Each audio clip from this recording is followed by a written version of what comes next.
이제 정치권 얘기로 넘어가도록 하겠습니다. 국정감사에 총무비서관이 출석하는 것은 지극히 당연한 일입니다. 그런데 갑자기 국정감사에 총무비서관을 출석시키겠다고 했더니 갑자기 자리를 바꿔버렸습니다. 나오지 못할 이유가 도대체 무엇이 있습니까? 김현지라는 그 사람만은 절대 국회에 나와서는 안 되는 이유가 무엇입니까?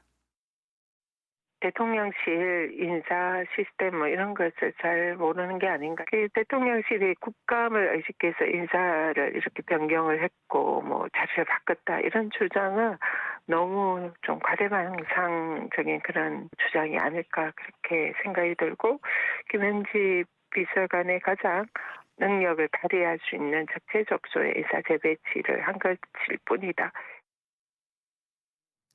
어제 김현지 비서관이 이제 부속실장으로 보직 이동이 됐습니다. 국감을 앞두고 일어난 일이라 정치권에서 여러 가지 얘기들이 나오고 있고 여당과 야당의 목소리가 확연히 다른데 뭐 두 분 다 단체장도 하시고 정치 경험이 많으니까 일단 권 의원님께 저 어제 인사 어떻게 보셨어요?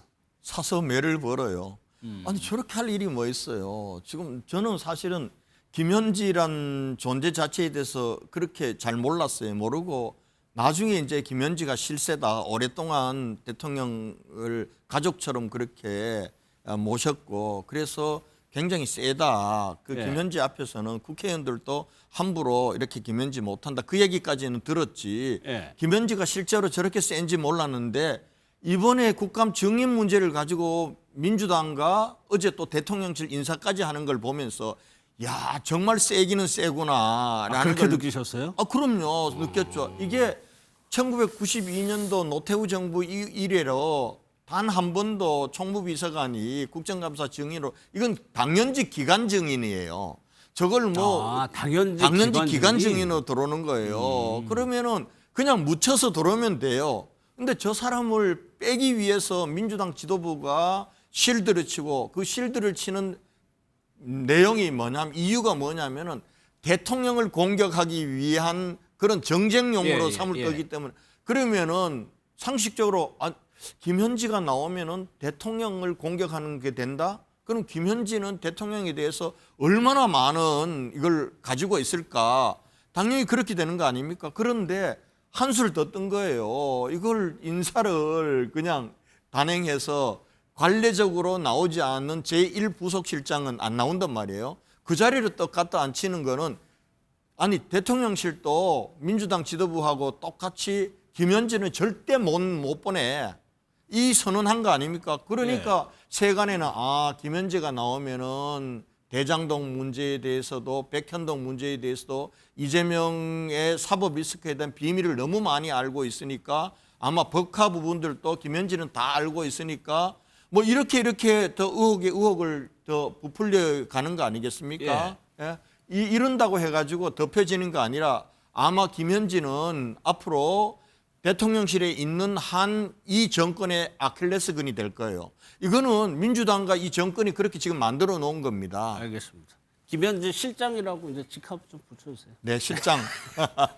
부경께서는 어제 인사, 뭐 청와대 근무도 오래 하셨으니까 좀 아쉬움이 남던가요?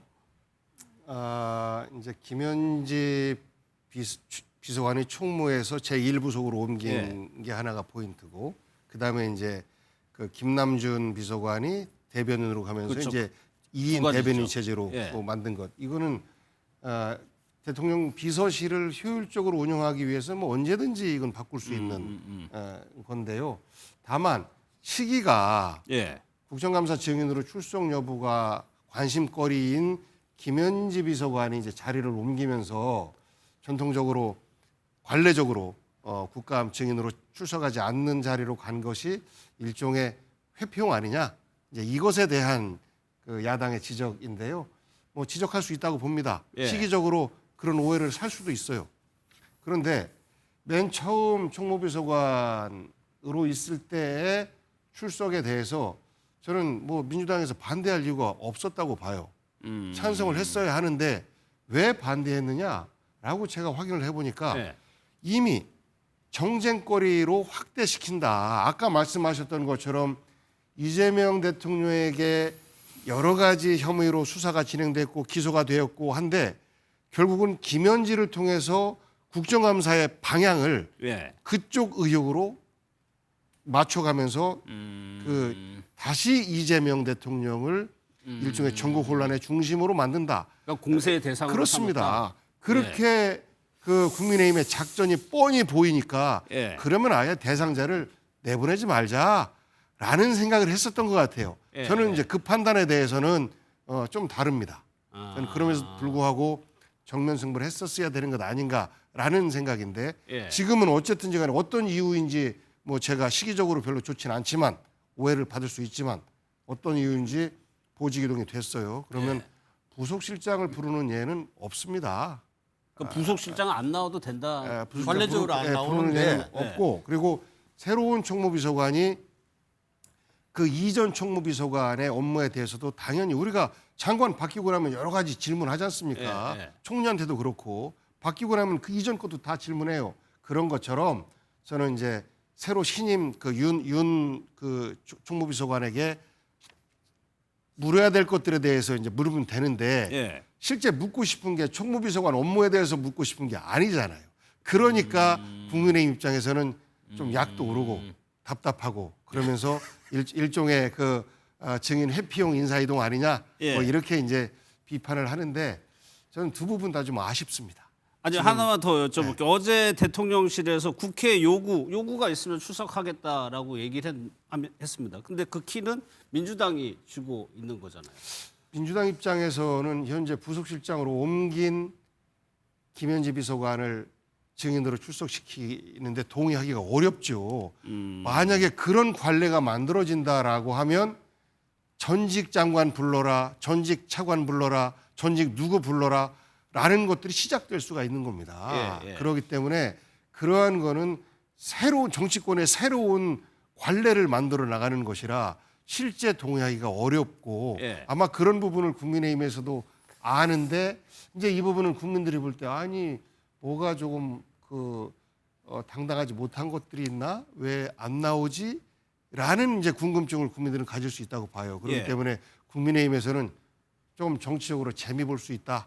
이거 가지고 이렇게 생각하고 있지 않나 예. 뭐 싶습니다. 그러면 국민의힘에서는 이 부분을 계속 쟁점화 시킨다는 건가요? 아마 뭐 국민들이 쟁점화 시킬 거예요. 지금 복양 의원 저렇게 말씀하셔도 민주당 내의 의원들 중에서도 합리적이고 양심적인 이 의원들은 예. 왜 저렇게 하냐. 그냥 김현지가 뭔데 다 나오는데 왜 저렇게 하냐라고 할 거예요. 근데 저는 이번에 이제 김현지를 꽁꽁 숨기기 위한 당과 이 대통령실에 이게 무리수가 있는 거예요. 근데 가만히 생각해 보면은 성남 라인들이 대통령실을 완전히 장악하기 위한 자기들 인사를 한 겁니다. 저는 김현지가 겉으로는 내가 국회에서 뭐 합의하면은 나갈게 하지만은 안 나가는 이걸 명분으로 예. 자기들이 보세요. 이번에 1부속실장이란 자리는 대통령의 모든 일정 그리고 대외 접촉 그다음에 대외 공개 비공개 행사에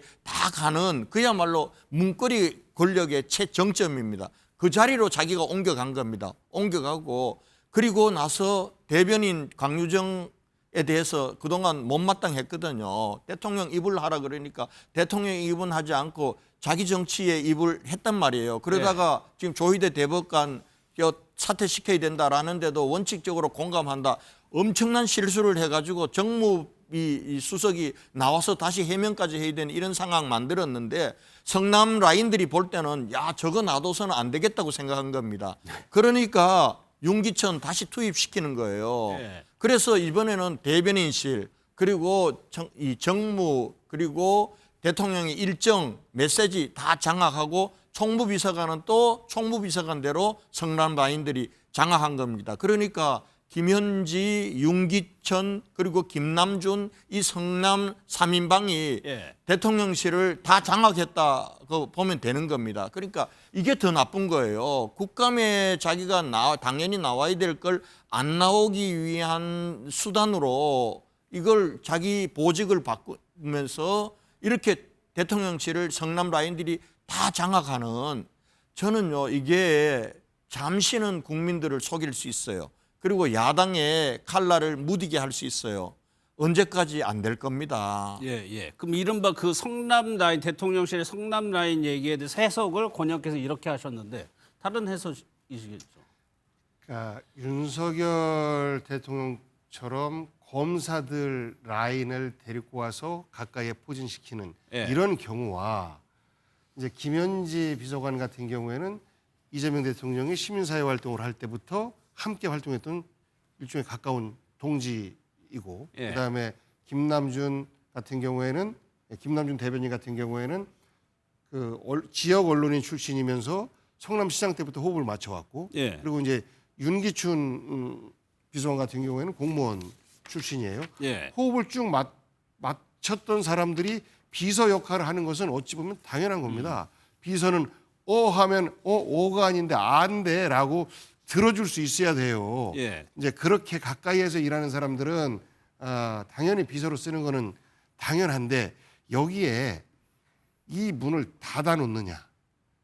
그러니까 일종의 그 십상시처럼 다른 사람의 말을 본인이 듣고 본인이 해석해서 대통령에게 전달하는 네, 네. 이런 역할이냐 그렇지 않고 그야말로 비속 본연의 역할에 충실하느냐에 따라서 다르다고 생각합니다. 근데 현재는 구조가 이재명 대통령이 이 사람들에게 여론은 동향을 묻지 않아요. 이 사람들에게 특정 사람들에 대한 어떤 그 인물 품평을 묻지 않아요. 그렇기 때문에 그야말로 비서 역할을 하는데 충실한 것이고 어찌 보면 김남준 같은 경우는 대변인으로 뺀 거는 이제 비서에서 좀 이제 낸 거 아닙니까? 그렇죠. 뭐 나중에 출마를 해라라는 메시지가 될 수도 있고 예. 그런 것이라 가까운 성남 라인 중에서 오히려 비서로서의 역할은 좀 더 약화된 이런 인사가 아닌가 싶고 비서는 잘하는 사람이 비서하는 겁니다. 다만 농락하면 처벌받습니다. 그 운영 방식을 말씀하신 그렇습니다. 것 같아요. 예. 그 정보를 독점하고 폐쇄적으로 운영되느냐 마느냐. 대변인 말씀하셨는데 지금 대통령실의 대변인은 강유정 대변인이었죠. 이제 공동 대변인으로 이제 시스템이 바뀌는 겁니다. 좀 논란도 있었죠 과거에. 한번 들어보겠습니다. 대통령실의 입장도 마찬가지인지 좀 궁금합니다. 네, 아직 저희가 특별한 입장이 있는 것은 아니지만 국민적인 요구가 있다라면 한편으로는 임명된 권한으로서는 좀 그 요구에 대한 개연성과 그 이유에 대해서 좀 돌이켜 봐야 될 필요가 있지 않나라는 점에서는 아주 원칙적으로 공감하고 있습니다. 선출된 권력이 어떤 의사에 대해서 표명을 한다면 임명 권력을 일단 한번 돌이켜 봐야 한다. 라는 측면에서 원칙적 공감이란 얘기입니다. 본 사안과 연관해서 이 사안에 대해서 원칙적 공감한다는 건 오독이고 오보라는 걸 다시 한번 말씀드립니다. 신임 대변인이 된 김남준 대변인의 양력을 이재명 대통령과 인연을 요약해 보면 굉장히 오래된 사이입니다. 이미 2014년에 성남시에서 대변인을 했고요. 언론비서관 했고요. 이재명 대통령이 당으로 들어왔을 때는 당대표 정무조정 부실장 했고 캠프에서도 대변인 역할을 했어요. 그야말로 핵심이고 이재명 대통령을 누구보다 잘 아는 사람을 대변인으로 내세웠다. 이거는 뭐 출마 얘기도 아까 잠깐 하셨지만 예. 어떤 복합적인 이유가 있겠죠. 강유정 대변인에게 너무 과중한 업무가 집중된다. 업무보다. 예. 본인 스스로가 자기는 콜센터 직원 같다라는 말을 했다는 거 아닙니까? 하루 한 150명의 기자들로부터 계속해서 전화를 받고 사실 경무입니다. 경무. 경무 중에 경무죠. 뭐 경험 있으시니까 아실 거 아닙니까? 그러니까 이 부분을 좀 영역을 나눠서 그렇다고 해서 그 좀 무게가 가벼운 사람이 대변인을 맡으면 같은 대변인이라도 전화 안 하는 거잖아요. 예. 어디가 실세인지 기자들은 귀신같이 알지 않습니까? 예. 그러니까 김남준 정도의 그 비서실 내에서 무게가 있는 사람이 대변인을 맡으면 어느 정도 업무 분장이 가능하지 않겠느냐라는 판단을 내린 것 아닌가 싶고 뭐 그 내에는 어찌 보면 다음번 강유정이든 김남준이든 뭐 지방선거 때 출마할 수 있는 어떤 가능성을 열어주기 위한 조치일 수도 있겠다라는 부분은 이제 정치적 속셈으로 이렇게 읽을 수는 있을 것 같은데 그거는 뭐 현재 상태에서는 좀 지나치게 나아간 해석이고 예. 그런데 강유정에게 그런 가능성이 없지는 않은 거죠. 그렇죠. 대변인으로 저는 없지도 임명했다는 건가요? 않아 보이고 예. 또 뭐 그렇게 활용하는 부분은 대통령실이 행사할 수 있는 합법적인 활용 과정이기 때문에 예. 그 부분은 뭐라고 뭐 지적하기가 좀 어렵죠. 예. 다만 두 명의 대변인이 서로 다른 목소리를 낼 때의 우려. 그래서 업무 분장이 좀 그렇죠. 제대로 돼야 된다라는 예. 우려가 생기는 것은 뭐 사실입니다. 예, 뭐 권 의원님도 대구시장도 하셨고 그때부터 쭉 같이 온 뭐 보좌관이 있는지는 모르겠으나 대략적으로 어느 정도 가까운지는 뭐 아실 거 아니에요? 그 사람을 대변인이라는 자리에 앉혔다는 건 어떻게 해석하세요? 대변인 그 강유정 대변인 바로 바꿀 수는 없으니까 이게 지금 인사가 너무 급하게 난 거예요. 아마 지금 형태의 배치는 어느 정도 성남 라인들에서는 생각했던 걸 거예요. 그런데 이게 이제 국정감사를 앞두고 김현지 비서관의 총무비서관의 국정감사 증인 출석 문제가 갑자기 변수로 등장해 버리면서 여기를 빼려고 하니까 이것만 뺄 수가 없잖아요. 그러니까 다시 돌리면서 자기들이 원래 생각했던 구상대로 이 김남준 대변인을 앉힌 건데 그 대통령이 입이 둘이가 될 수가 없잖아요. 인수인계 기간이라는 말씀이신가요? 제가 볼 때는 지금 바로 강유정 대변인을 배치할 자리를 아직 못 만들고 그렇게 급작하게 저게 이루어진 거를 그렇지 대변인은 사실은 김남준 대변인이 하는 거죠. 강유정 아마 대변인은 저기서 하라 그래도 못 견딜 거예요, 본인이. 그래서 다른 자리로 어떻게 배치하지 않을까 싶습니다. 그런 면에서 보면은 비례대표까지 그만두고 대변인 하러 갔는데 좀 저렇게 되니까 조금 이 강유정 대변인 현역 입장에서 의원이었죠, 속상하겠어요. 제가 보건대는. 더 하실 말씀 없으시죠? 아니요, 뭐 앞으로의 가능성들이 지금 그 홍보수석 공식 명칭이 뭐더라? 아무튼 수석이 잘 안 보이지 않습니까? 예. 잘 안 보여요. 그만큼 강유정 대변인이 갖고 있는 상징성이 굉장히 큰 겁니다. 예. 저는 그것 때문에 본인도 너무 과정한 업무에 시달리고 있는 것이고 그래서 이 부분을 조화롭게 역할을 분산하는 하나의 과정 속에서 역할들이 주어지지 않을까 싶습니다. 알겠습니다.